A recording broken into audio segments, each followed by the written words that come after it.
Kami sebentar mau diberkati dengan kebenaran-Mu. Sebelum kami menaikkan doa-doa syafaat kami, biarlah firman menjadi kekuatan buat kami semuanya. Jemaat-Mu yang di rumah, dimanapun mereka berada, semuanya sama-sama kami diberkati. Terpujilah nama-Mu, kami sambut firman-Mu dengan penuh pengucapan syukur dalam nama Yesus. Haleluya, katakan bersama-sama, amin. Puji Tuhan Bapak Ibu Saudaraku. Shalom semuanya. Ya, semangat malam, Ya, semangat ya. Tetap semangat. Baiklah Bapak Ibu Saudaraku, mari bersama umat Tuhan yang ada di rumah, yang ada dimanapun Anda berada, teman, sahabat, keluarga, Anda tolan, yang mungkin beda pulau, beda kabupaten, beda provinsi, dan hari ini saya akan menyampaikan kebenaran firman Tuhan di dalam kitab Kejadian Bapak Ibu Saudaraku, kitab Kejadian pasalnya yang ke-13.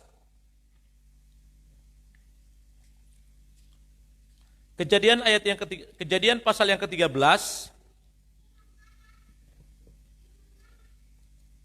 Saya akan bacakan kepada Bapak Ibu Saudara ayat yang ke-17 sampai ayatnya yang ke-22. Kejadian 13 ayat 17 sampai ayat 22. Setelah Fir'aun membiarkan bangsa itu pergi, Allah tidak menuntun mereka melalui jalan ke negeri orang Filistin. Walaupun jalan ini yang paling dekat. Sebab firman Allah, jangan-jangan bangsa itu menyesal apabila mereka menghadapi peperangan sehingga mereka kembali ke Mesir.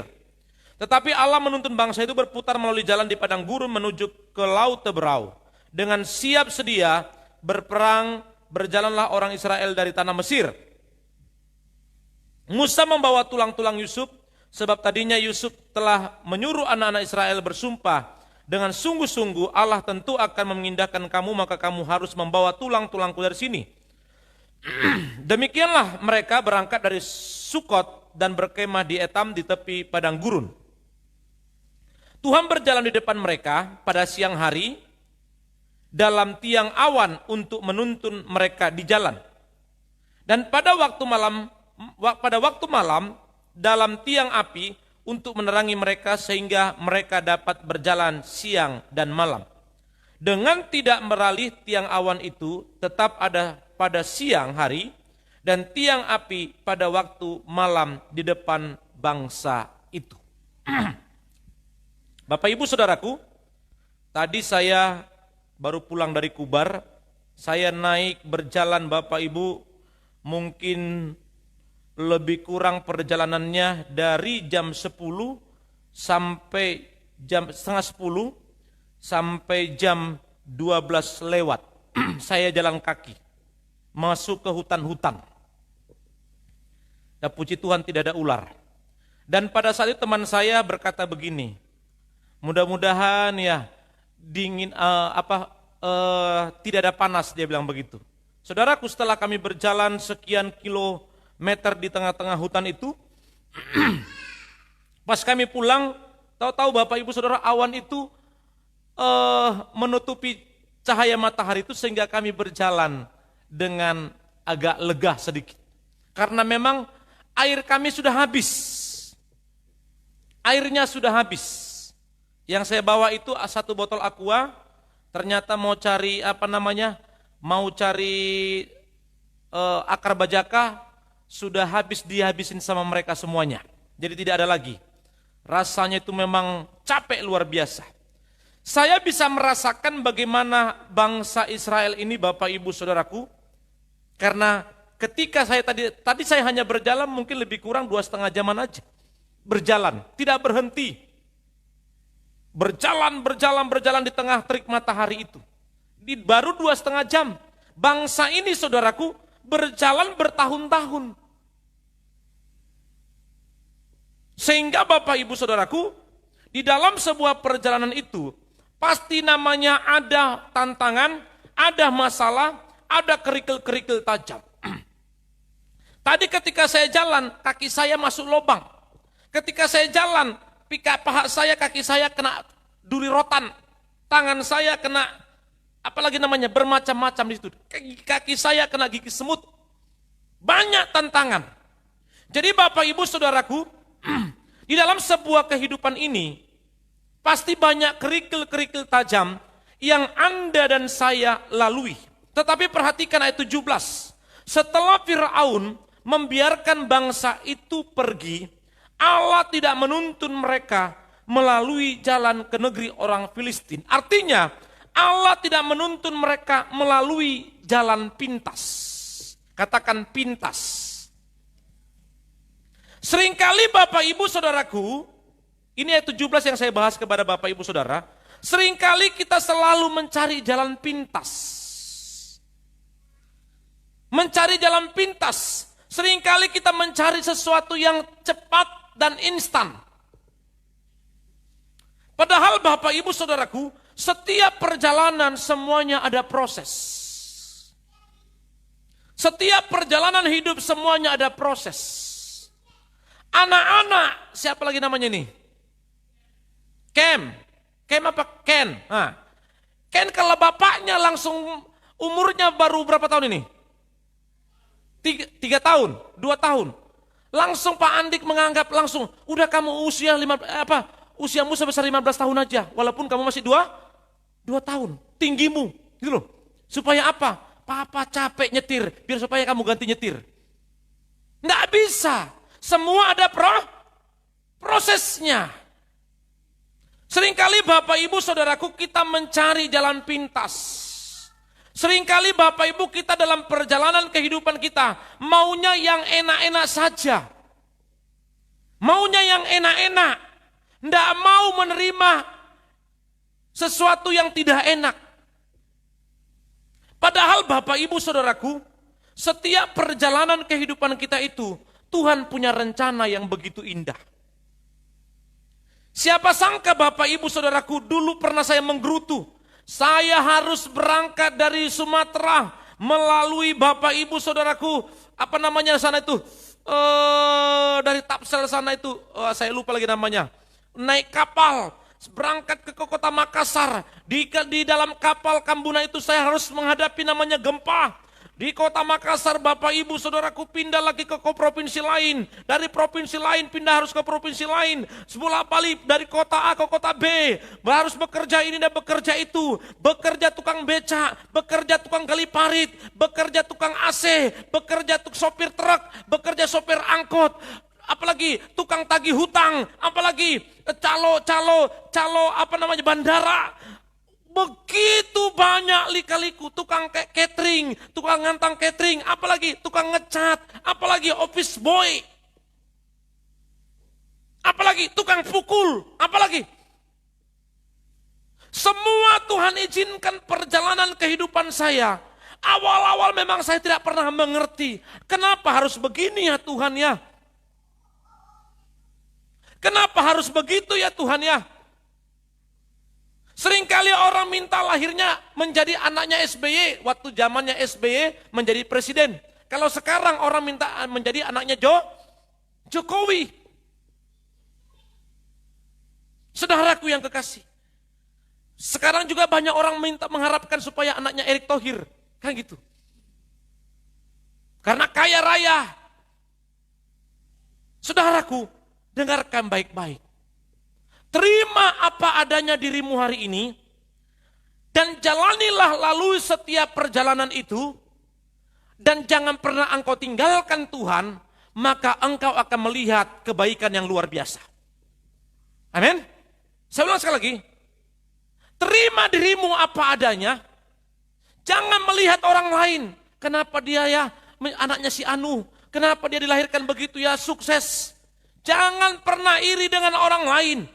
Lihat dirimu hari ini, terima dirimu apa adanya, terima orang tuamu apa adanya, terima sukumu apa adanya, terima kulitmu apa adanya, terima bentuk rambutmu apa adanya, terima bentuk wajahmu apa adanya, dan syukuri semua itu, dan laluilah perjalanan kehidupan itu, walaupun sakit, percayalah ketika engkau tetap di dalam jalannya Tuhan, engkau akan melihat kebaikan Tuhan.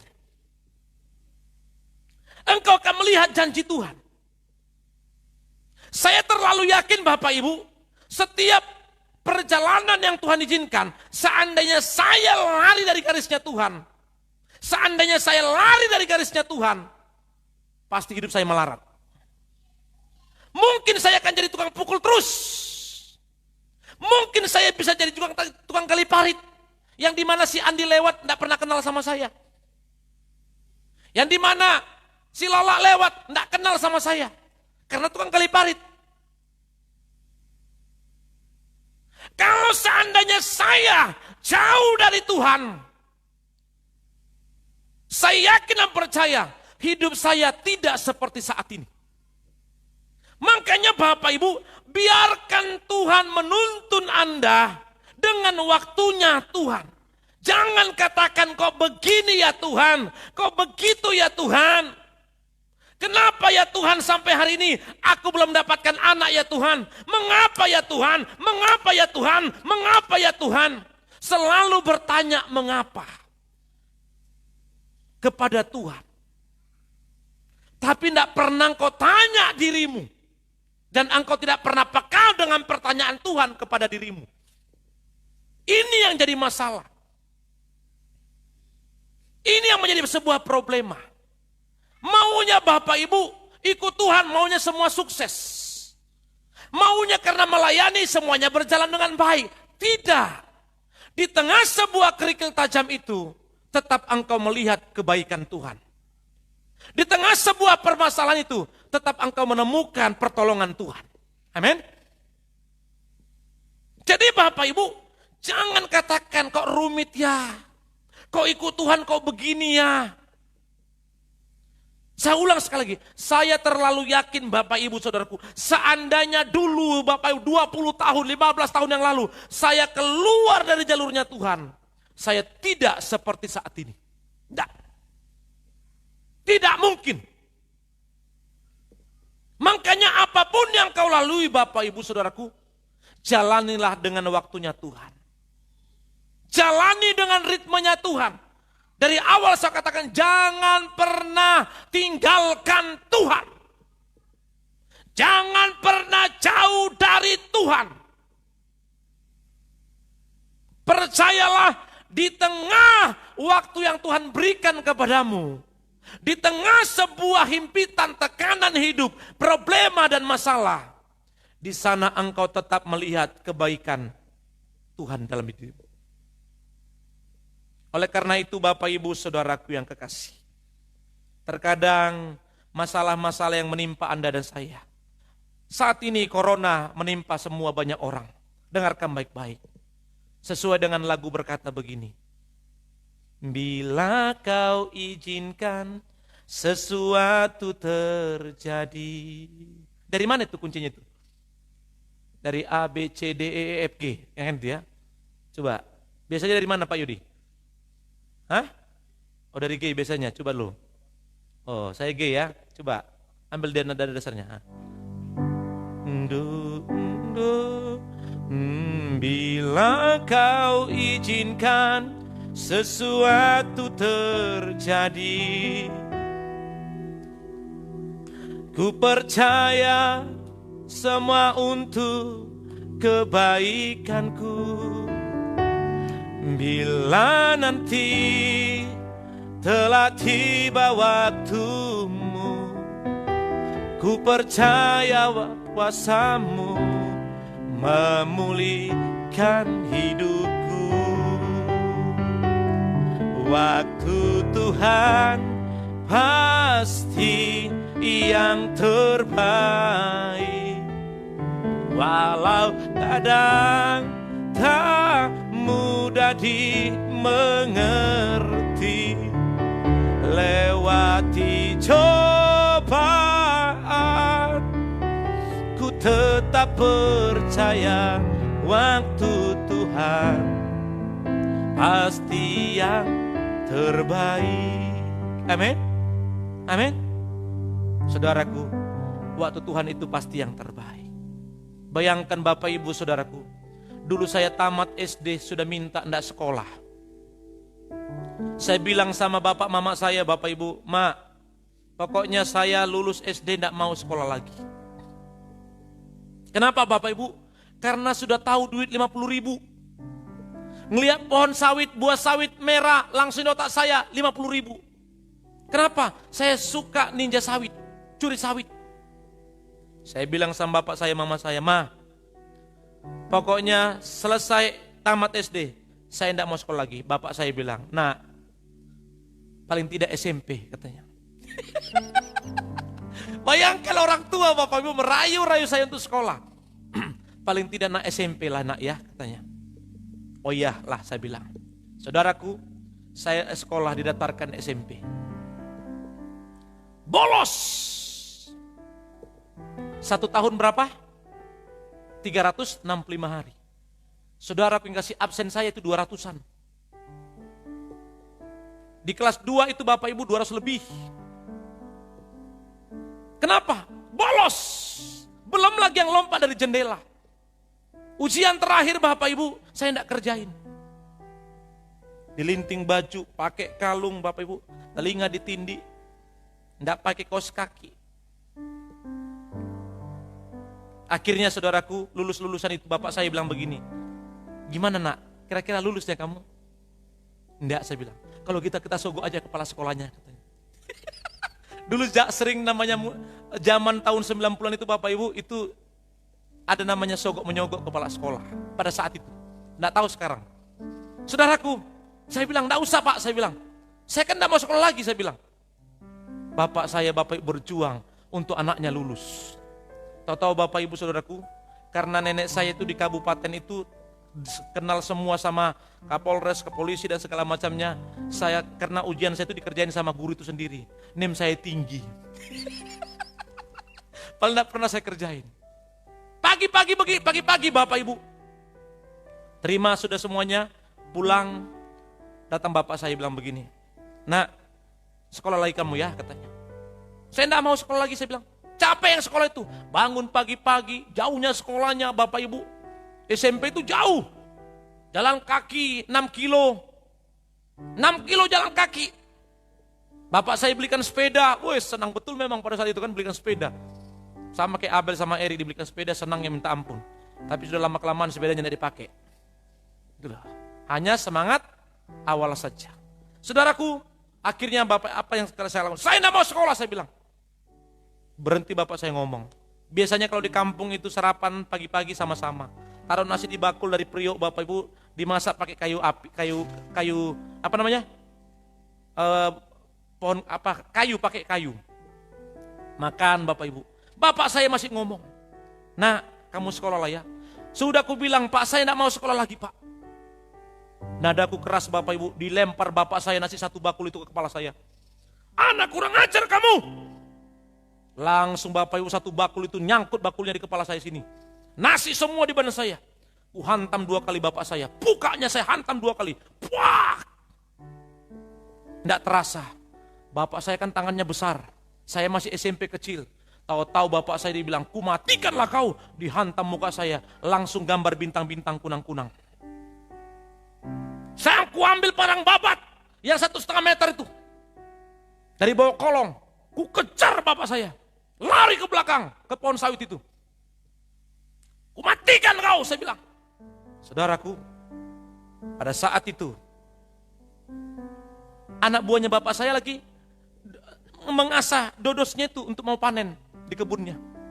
Apa gerangan terjadi? Bapak saya balik, bapak saya dalam rumah. Diambil dodos itu. Diambil dodos itu. Saya di depan pintu. Kan pintu rumah itu keras. "Kamu lebih bagus kau mati daripada saya mati," katanya. Ditombak saya Bapak Saudara. Wah, selai lompat nyamping. Itu dodos itu nyangkut di pintu begini. Ngekok. Saya lari. Saya bilang, "Nekat juga Bapak ini bunuh anaknya," saya pikir. Saya kan belum tentu berani juga bunuh bapak saya. Kan cuma kan begini mengancam-ancam kan gitu. Saudaraku, apa yang mau saya katakan begini? Mereka berangkat ke kebun. Dan jam 10 pagi, jam 10 pas jam 11 mereka pulang. Mereka panggil saya, dia rayu-rayu saya untuk saya kembali sekolah. Akhirnya Bapak Ibu Saudaraku, ada 3 persyaratan yang saya minta supaya saya mau sekolah. Yang pertama syaratnya apa? Saya bilang begini, "Keluarkan SIM." "Apa itu nak? SIM motor kah? SIM mobil kah?" "Bukan. Surat izin merokok." Jadi saya SMA itu sudah bebas ngerokok Bapak Ibu. Yang kedua Bapak Ibu Saudaraku apa? Jangan terlambat uang kiriman setiap bulan.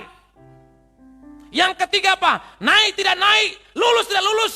Jangan pernah kalian marah. Datang bapak saya, ya enggak apa-apa lah nak. Yang penting kau sekolah. Diantarlah saya ke kota Medan. Saya sekolah di Katolik Bapak Ibu, Santo Thomas 3. Sekolah saya di sana. Tauku hanya main judi terus. Tapi puji Tuhan, lulus Bapak Ibu. Saya mau katakan begini, kesimpulannya adalah, di dalam perjalanan itu Bapak Ibu Saudaraku, seandainya orang tua saya tidak berjuang, dan saya terus lari dari Tuhan, saya tidak akan pernah punya masa depan. Saya tidak akan pernah berhasil dalam perjalanan kehidupan saya. Dan saya akan mencari waktu perjalanan saya sendiri. Dan akan membuat diri saya capek, dan akan membuat diri saya lelah. Berapa banyak orang membuat dirinya capek. Seandainya saya di kampung, mungkin kulit saya tidak begini. Bisa jadi ini panuan. Serius. Bisa jadi ini gelapnya ini mungkin, ya segelap apa ini, apa namanya ini? Speaker ini. Bisa jadi Bapak Ibu, ini wajah ini mungkin bisa jelek. Kalau sekarang kan ya ganteng juga lah kan gitu ya. Serius, saya kalau lihat adik saya Bapak Ibu yang bontot, adik saya paling bontot cowok, usianya sekarang mungkin sudah 30 berapa itu. Saya lihat mukanya, ya Tuhan, adikku ini masih muda 30-an, tapi kayak sudah kakek-kakek. Rokoknya kuat, minumnya kuat, jenggotnya dipasang hanya berapa biji di sini, kayak kambing mau dipotong lebaran. Saudaraku, saya mau katakan begini kepada Anda. Di dalam waktunya Tuhan itu, ada banyak hal yang Tuhan izinkan terjadi atas Anda. Tetapi jangan pernah lari dari Tuhan, tetaplah berjalan dalam jalurnya Tuhan, maka engkau akan melihat terus kebaikan Tuhan. Amin.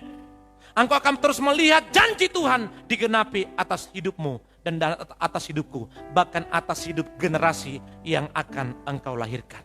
Tuhan memberkatimu dan memberkatiku. Amin.